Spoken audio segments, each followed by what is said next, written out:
Hi, my name is Michelle Haubner. This video is in completion for the Linguistics 583 class for the ESL program at Georgetown College for the master's program. This is my teacher who I've been collaborating with. First, we're going to go over some general info about one of her students who recently moved here from Somalia. The student is a refugee and she's been in the States for about 6 months. So we're going to talk about some general ideas of the language and some things that would be helpful in class to better teach the student and help her acquire a higher level of English proficiency. So the first thing that we're going to look at is just general information about the language. So the Somali language has Arabic roots, but it's a tonal language, and so the tone of your voice includes a lot of information about what you're saying, and so it can include the number, whether it's plural or singular. Also, gender and case are indicated by just the tone of your voice. When she's speaking or reading in Somali, every single sound is one-to-one, and they also have accents and things to represent the tones. So unlike English, where there can be silent letters or things can sound different, such as long and short vowel sounds, in Somali, pretty much everything is laid out when you're reading. There's no guessing as to what the pronunciation is going to be. Also, the syntax is different for Somali. So in English, we would say something like, the boy goes to the store. But if we were to translate that into the syntax of Somali, the verb would go last, and so it would be, the boy to the store goes. And so that's something that we're going to see in some of the analyses that we do of her speaking and writing sample, that she has a little bit of trouble getting things into the right order. They do use the Roman alphabet, which is to her advantage in some ways and to her disadvantage in other ways. So it's to her advantage because the letters look familiar. They used to use Arabic script, which would be completely different, but they no longer do that anymore as of several years ago. So she is familiar with the Roman alphabet, but the problem is that many times the alphabet has different pronunciations. So where she recognizes it from Somali, she will be pronouncing things incorrectly because she'll associate them with her language. 3 sounds that they do not have at all in Somali would be the sounds of P, V, and Z. So these are going to be completely new sounds to her. It's going to be likely that she's not going to know how to form her mouth to say or pronounce them correctly. And there's also 7 sounds in Somali which don't show up in English at all. And some of these sounds are represented by the same alphabet we have, but they're different pronunciations entirely. The last thing to mention before we get into some of the samples is that double letters are pronounced individually. So things like little with 2 T's in it. When she reads that, she's going to want to pronounce both T's. Also, they have what's called long vowel sounds. So in words like need, that would be a different sounding vowel there because we have 2 E's right next to each other. So we're going to see a little bit of that in the samples as well.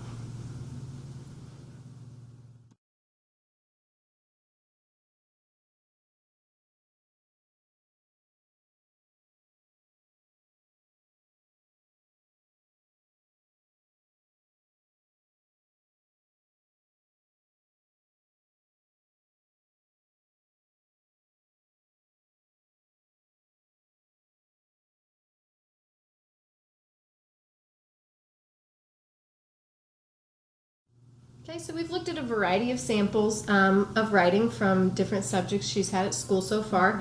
We're going to talk about a few things in each one of the samples and use some specific examples from different things. So we're going to talk about morphology, syntax, orthography, and grammar. So morphology is when we're talking about the smallest units that have meaning. So adding an S to an end of a word has meaning because it makes it plural, or maybe it makes it possessive. So it's not necessarily an entire word, but it could be just a piece of a word, but it still holds some kind of value in the meaning. We notice throughout her writings that she really overuses the ending ing a lot. So somewhere she has made the association that can be added to verbs. So we're seeing a lot of overuse of that. We see her say things like getting ripen and starting to changing brown. So she's putting it on the end of everything thinking, okay, that's going to make it a verb.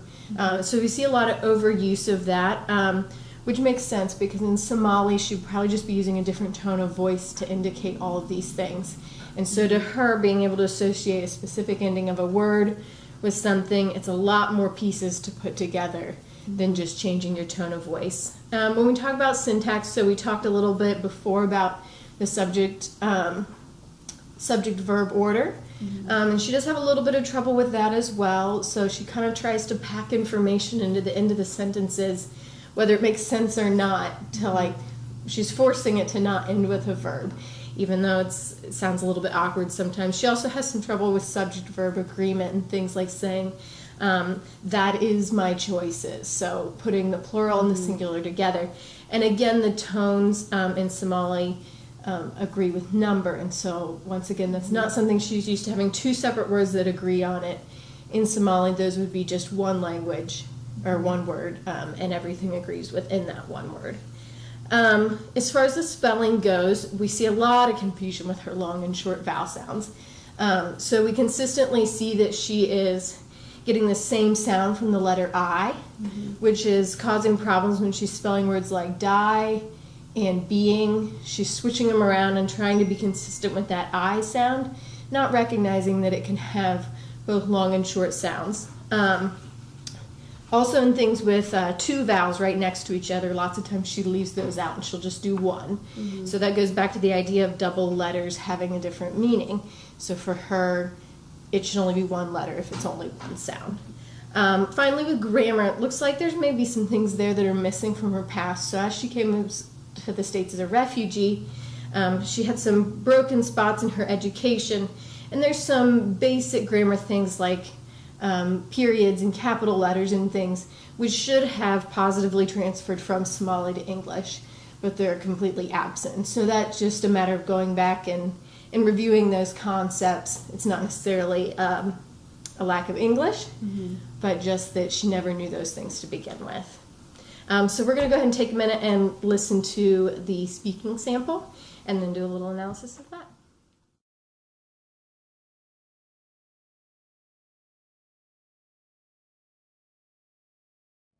Coming to America. When I was 10 years old, my dad told the whole family, we are all going to America. He is smiling and happy. I felt happy I was going to the United States, but I will miss all my friends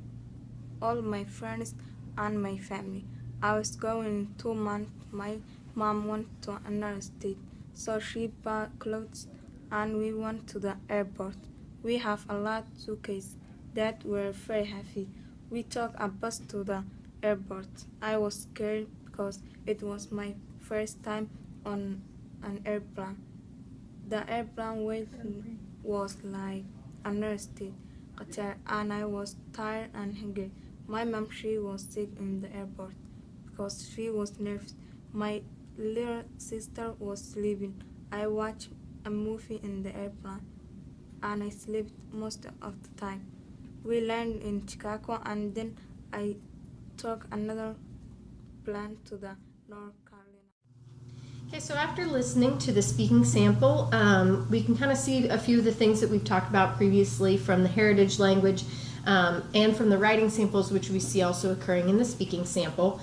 So we hear her saying the words sitting and little, and she really puts a big separation in there. It sounds more like sitting and little, because she's seeing those double letters and she's thinking, I need to pronounce both of those.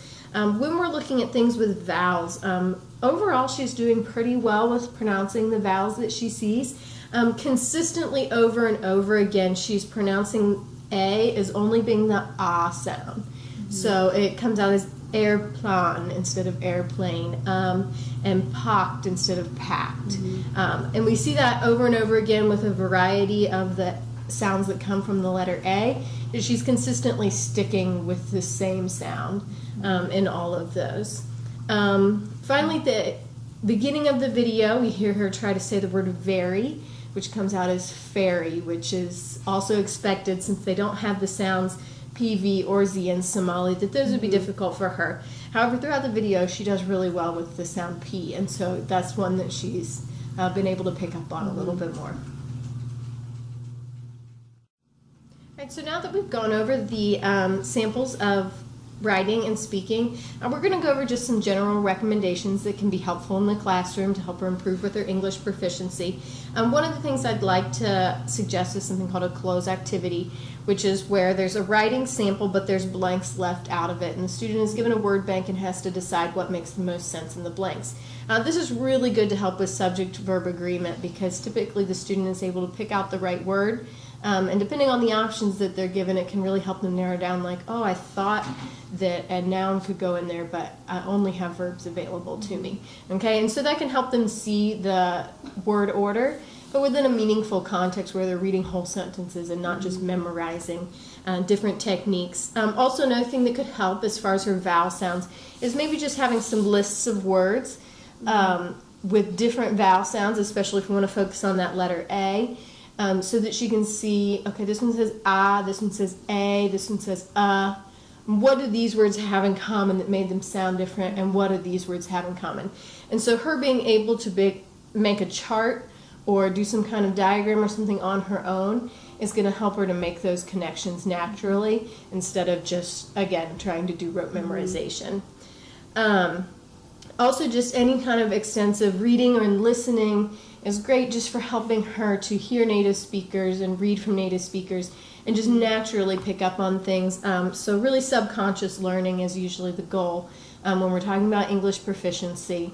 And so through reading and listening, those can be found. And finally, the last thing, just with those two letters, F and V, those are both from the same category of sounds, which is called fricatives. And so they're things that are produced in the same place in the mouth, in the vocal tract, and so those can be really hard to differentiate between because to her it might really feel the same, even though they're two different letters. And so that's another thing, that just having some extensive listening and practice with a variety of words, she'll slowly begin to pick up on the differences between those and feel the difference in the vocal tract. So thank you very much for your time. Thank you. I appreciate you working with me.